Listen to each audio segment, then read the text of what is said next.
I'm pleased to be joined on Pioneers Pregame Live, as always, by the manager of your Pios and Andy Drum, ahead of tonight's road contest against the Geneva Red Wings. Coach, you play 5 games in a 3-day stretch. What are your overall thoughts on not only the team's performance, but how you're holding up through that stretch? I thought we played really good baseball, actually. I know we lost 2 of those 5, but we're competitive in both those games.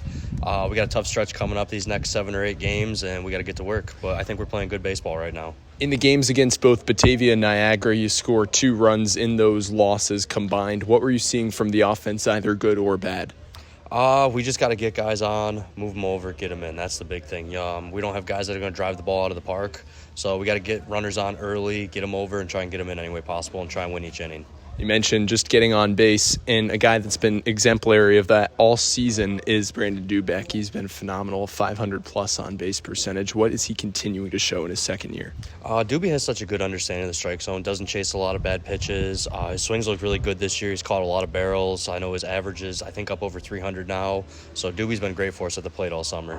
And what are you looking forward to now heading into tonight's game against a Geneva team you've played very well against? What are some of the benefits and challenges of that?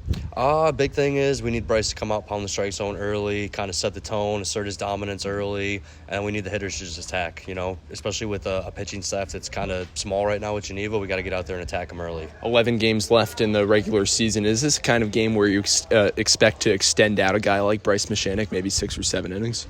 Yeah, if we get a big lead early, maybe we'll turn it over to the bullpen because Bryce is going to come back on short rest, I think, early next week.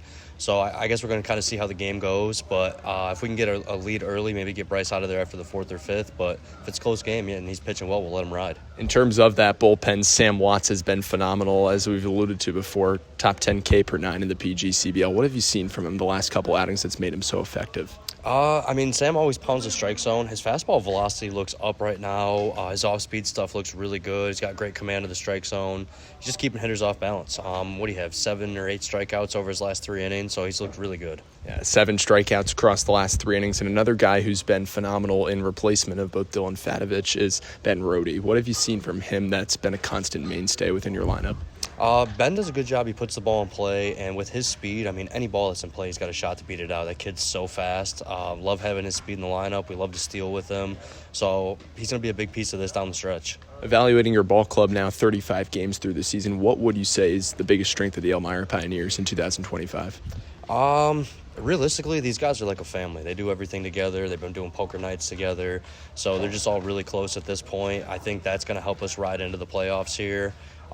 We kind of have to handle business over these next 11 games. We're hoping to win 8 of these next 11, and that should get us a playoff spot. You mentioned the word playoffs. How tough is it to not or pay attention to kind of the playoff standings and how other teams are doing on a nightly basis? It's hard not to at this point, just with how close the top 6 teams are. We're all within, I think, 5.5 or 6 games of each other at this point. So, anything can happen over these last 2 weeks of the season. It's going to be exciting to see how things play out. Awesome, Coach. Thank you, and best of luck tonight. Thank you.